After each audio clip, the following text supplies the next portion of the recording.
Welcome to NCERT biology lecture series. इस series में हम क्लास 11th का चैप्टर 4 एनिमल किंगडम स्टार्ट करेंगे।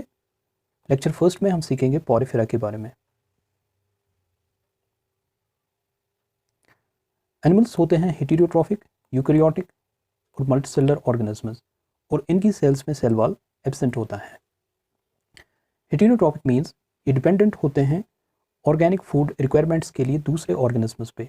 डैट मीन्स एनिमल्स डिपेंडेंट होते हैं प्लांट्स पे डायरेक्टली या indirectly for their organic food requirements. Eukaryotic means इनकी सेल्स में न्यूक्लियस प्रेजेंट होता है और दूसरे membrane bound organelles. Multicellular means ये एक से ज़्यादा सेल्स से बने होते हैं और डिफरेंट टाइप्स ऑफ सेल्स होती हैं, और जो सेल्स इनमें प्रेजेंट होती हैं उनमें कोई सेल वॉल प्रेजेंट नहीं होता। इन सभी एनिमल्स को हम स्टडी करते हैं किंगडम एनिमेलिया के अंडर।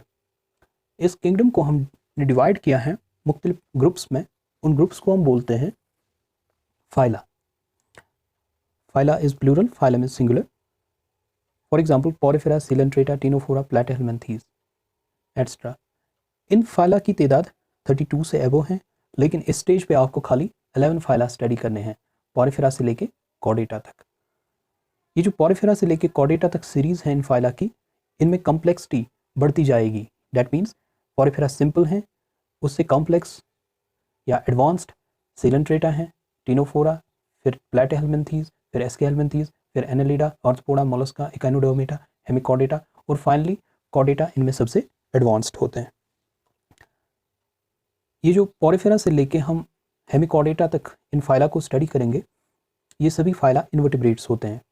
डैट मीन्स इनमें कोई बैकबोन प्रेजेंट नहीं होता, इनमें कोई वर्टिबल कॉलम प्रेजेंट नहीं होता।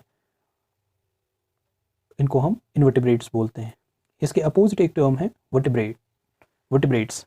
तो वर्टिब्रेट्स वो हो गए जिनमें बैकबोन प्रेजेंट होता है। कॉर्डेट्स के बारे में क्या है, ये वर्टिब्रेट्स भी होते हैं, लेकिन इनमें कुछ इनवर्टिब्रेट स्पीशीज़ भी प्रेजेंट हैं। जब हम कॉर्डेट्स स्टडी करेंगे तो वो डिटेल में आएगा उस वक्त। तो all chordates are not vertebrates, क्योंकि इनमें कुछ इनवर्टिब्रेट स्पीशीज़ भी प्रेजेंट होते हैं। ये आप पॉइंट यहाँ से ही याद रखोगे। तो चलिए हम स्टार्ट करते हैं पॉरीफेरा से। पॉरीफेरा का दूसरा नाम भी है स्पॉन्जेस। ये एक्वाटिक ऑर्गेनिजम्स होते हैं, जनरली मैरीन, लेकिन इनमें कुछ फ्रेश वाटर भी होते हैं लाइक स्पॉन्जला। अगर इनकी सिमेट्री हम देखें, ये एसिमेट्रिकल ऑर्गेनिजम्स होते हैं, यानी कहीं से भी आप इनको डिवाइड करो सेंट्रल एक्सीस से, तो ये डिवाइड नहीं होंगे दो इक्वल हाफ्स में। अगर आप इनको डिवाइड करना चाहो तो ये इक्वल हाफ्स में डिवाइड नहीं होंगे। जैसे यहाँ है एक एग्जांपल, यहाँ है दूसरी, तो ये डिवाइड नहीं होंगे, तो इट इज़ एसिमेट्रिकल कंडीशन। लेकिन इनमें कुछ ऑर्गेनिजम्स ऐसे भी हैं जो रेडियल सिमेट्री दिखाते हैं, तो वो रेडियली सिमेट्रिकल होते हैं। उसका मतलब हो गया कि अगर हम सेंट्रल एक्सीस से एक ऑर्गेनिज्म को कट करेंगे, ये है सेंट्रल एक्सीस इसकी, इसके थ्रू एक प्लान से कट करेंगे ये, तो ये दो इक्वल हाफ्स में डिवाइड होगा। अगर इस प्लान से कट करेंगे तो ये फिर दो इक्वल हाफ्स में कट होगा। यहाँ से कट करेंगे तो ये फिर दो इक्वल हाफ्स में, यहाँ से तो दो इक्वल हाफ्स में कट होगा। तो उस कंडीशन को हम बोलते हैं रेडियली सिमेट्रिकल। क्योंकि प्रिमिटिव मल्टीसेलुलर ऑर्गेनिजम्स होते हैं, जैसा कि सभी एनिमल्स मल्टीसेलुलर होते हैं, ये प्रिमिटिव होते हैं। क्यों? क्योंकि इनकी सेल्स जो होती हैं वो कोई ग्रुप नहीं बनाती जिसको हम टिश्यू बोलें। जब टिश्यूज़ नहीं बनेंगे तो इनमें न टिश्यूज़ होते हैं और न ऑर्गन्स, तो सिर्फ सेल्स प्रेजेंट होती हैं। लेकिन इनमें एक सिस्टम जिसको हम बोलते हैं कैनाल सिस्टम या वाटर ट्रांसपोर्ट सिस्टम प्रेजेंट होता है। ये सिस्टम क्या है, आप यहाँ कंसंट्रेट कीजिए। इनकी बॉडी पे पोर्स होते हैं, इसीलिए हम इनको पॉरीफेरा बोलते हैं। तो इन पोर्स से वाटर अंदर जाता है और फिर वो बाहर आता है एक बड़े पोर से। यह है सिंपल। इन पोर्स को हम ऑस्टिया बोलते हैं, और जिस पोर से बाहर आता है वो ऑस्क्यूलम कहलाता है।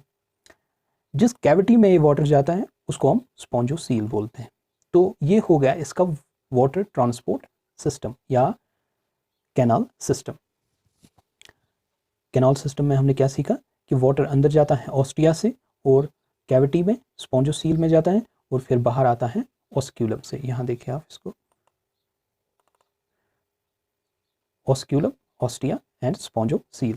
अच्छा, अगर ये कंडीशन ऐसी होगी तो हम सिंपल सा वॉल देखते हैं, बॉडी वॉल। इस कंडीशन को हम बोलते हैं एस्कॉन टाइप।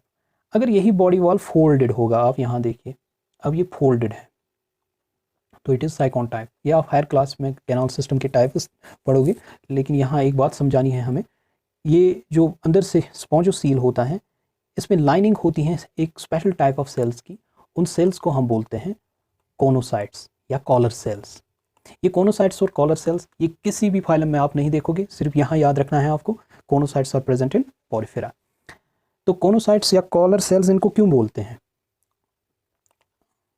ये देखिए आप, ये है एक कॉलर सेल। तो इसमें आप देख रहे हो ये है सेल और ये है इसका कॉलर, इसको हम कॉलर बोलते हैं इस स्पॉट को।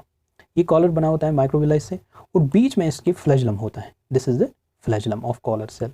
तो ये कॉलर सेल्स इसी स्पॉन्जोसील जो मैंने कैविटी आपको बताई, इसी स्पॉन्जोसील के अंदर प्रेजेंट होते हैं, यानी इसकी लाइनिंग के अंदर ये होते हैं।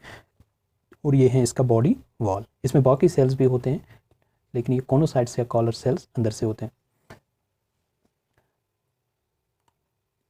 डाइजेशन जो होता है इनका इंट्रासेल्यूलर होता है, यानी ये जो वाटर अंदर जाता है ये फूड लेके जाएगा, ये रेस्पिरेशन में मदद देगा यानी एक्सचेंज ऑफ गैसेस में।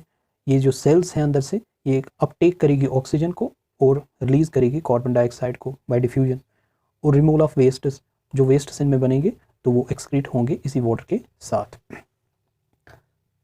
तो नेक्स्ट है इसमें इसका स्केलेटन। स्केलेटन जो है इसका वो बना होता है स्पिक्यूल्स से, उनको हम स्पिक्यूल्स बोलते हैं। देखिए ये हैं spicules, all these are spicules. ये प्रेजेंट होते हैं इसकी बॉडी वॉल में, स्पॉन्जेस की बॉडी वॉल में या पोरिफेरा के बॉडी वॉल में प्रेजेंट होते हैं स्पिक्यूल्स।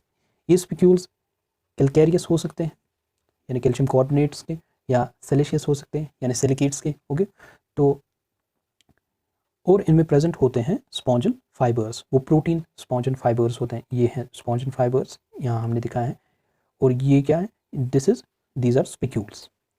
तो इसी डायग्राम में हम फिर देख सकते हैं, फॉर एग्जांपल यहाँ ये है बॉडी वॉल इसका, तो यहाँ आपको ये स्पिक्यूल दिख रहा है, these spicules are present in their body wall,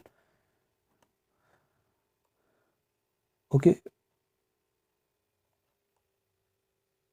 अब हम बात करते हैं इसके रिप्रोडक्शन की। जो इसके इंडिविजुअल्स होते हैं वो एग्स भी प्रोड्यूस करते हैं खुद ही और स्पर्म्स भी। ऐसे इंडिविजुअल्स को हम बोलते हैं ये हर्माफ्रोडाइट है या monoecious. That means same individual जब प्रोड्यूस करेगा स्पर्म भी और एग भी तो वो मोनोशियस हो गया या हर्माफ्रोडाइट। अब रही बात, क्या इसी का एग इसी की स्पर्म से फ्यूज़ करके जाइगोट बनाता है? ऐसा नहीं है, क्योंकि क्रॉस फर्टिलाइजेशन दिखाते हैं। क्रॉस फर्टिलाइजेशन मीन्स एक इंडिविजुअल का स्पर्म दूसरे इंडिविजुअल के एग के साथ फ्यूज़ होकर फर्टिलाइजेशन करता है। वाटर के साथ बॉडी कैविटी में जाएगा ये, सॉरी इस स्पॉन्जोसील में जाएगा ये स्पर्म और वही फ्यूज़ करेगा एक एग के साथ। तो इस टाइप ऑफ फर्टिलाइजेशन को हम बोलते हैं इंटरनल। आगे हम सीखेंगे बहुत सारे ऑर्गेनिज्म्स में एक्सटर्नल फर्टिलाइजेशन होती हैं। डैट मीन्स वहाँ एक से स्पर्म निकलेगा दूसरे से एग, वो वाटर में ज्वाइन करेंगे और जाइगोट बनाएंगे। लेकिन यहाँ ऐसा नहीं है, वाटर में नहीं, ये इसकी बॉडी में ही एंटर करके जाइगोट बनाते हैं। तो ये था सेक्सुअल रिप्रोडक्शन के बारे में। सेक्सुअल रिप्रोडक्शन वो हो गया जिसमें गेमीट्स बनते हैं, स्पर्म्स भी बन गई इसमें और एग्स भी बन गई। लेकिन ऐसा टाइप ऑफ रिप्रोडक्शन जिसमें कोई मियोसिस नहीं होता, जिसमें कोई गेमीट्स नहीं बनते, उसको हम बोलते हैं एसेक्सुअल रिप्रोडक्शन। तो ये एसेक्सुअल रिप्रोडक्शन भी दिखाते हैं। वो कैसे कि इनका एक पार्ट कट जाता है और वो पार्ट फिर डेवलप होता है एक पूरे इंडिविजुअल में, तो उस वक्त हम इसको बोलते हैं फ्रेगमेंटेशन या फिशन। फ्रेगमेंटेशन मीन्स कि अगर ये एक्सीडेंटली कट गए, फिशन मीन्स अगर ये इसी पर्पज़ के लिए कट गए कि ये फिर डेवलप होंगे एक फुल इंडिविजुअल में। अच्छा, जब ये सेक्सुअल रिप्रोडक्शन में जाइगोट बनाते हैं तो वो जाइगोट फिर डेवलप होता है एक लार्वा में, उसको हम बोलते हैं पैरेन्काइम्यूला लार्वा, या दूसरा टाइप भी है लार्वा का एम्फीब्लास्टुला। तो ये दो लार्वल टाइप्स प्रेजेंट होते हैं पोरिफेरा में, पैरेन्काइम्यूला एंड एम्फीब्लास्टुला। तो लार्वल स्टेजेस एंटायरली डिफरेंट होते हैं, इनमें बहुत सारी डिफरेंस होती हैं एडल्ट स्टेज से। ये लार्वा हैं लेकिन एडल्ट से ये एंटायरली डिफरेंट होते हैं। तो ऐसे डेवलपमेंट को हम बोलते हैं इनडायरेक्ट। अब रही इसकी एग्जांपल्स जो आपकी टेक्स्ट बुक में है, वो साइकॉन है, इसका जीनस साइफा भी है, दोनों नाम है प्रेजेंट, लेकिन कॉमन नेम है इसका अर्न स्पॉन्ज या क्राउन स्पॉन्ज भी बोलते हैं हम इसको। ये है साइफा या साइकॉन, यहाँ भी दिखाया हमने। अच्छा, ये है एस्पोंजिया, बाथ स्पॉन्ज जिसको हम बोलते हैं, ये यहाँ भी है। और ये है स्पॉन्जिला, फ्रेश वाटर स्पॉन्ज, ये आपको याद रखना है इसमें, ये फ्रेश वाटर स्पॉन्ज है, ये है फ्रेश वाटर स्पॉन्ज स्पॉन्जिला। अच्छा, ये आप ग्रीन देखते हो क्योंकि इसमें ग्रीन सिम्बायोटिक एल्गी प्रेजेंट होते हैं जो इसको ग्रीन कलर प्रोवाइड करते हैं डिफरेंट शेड्स का। तो हम कंक्लूड करते हैं इस पूरे टॉपिक को, हमने क्या सीखा, ये बिल्कुल सिंपल है। पोरिफेरा, इनको स्पॉन्ज भी बोलते हैं, ये एक्वाटिक होते हैं, एसिमेट्रिकल या radially symmetrical, cellular level of organisation है इनकी, इनमें कैनाल सिस्टम प्रेजेंट होता है, ऑस्टिया से वाटर अंदर जाता है, बाहर आता है ऑस्क्यूलम से, इनमें कॉलर सेल्स प्रेजेंट होती हैं या कॉनोसाइट्स जिनको हम बोलते हैं, डाइजेशन इंट्रासेलुलर है, और स्केलेटन के लिए इनमें स्पेक्यूल्स या स्पॉन्जन फाइबर्स प्रेजेंट होते हैं।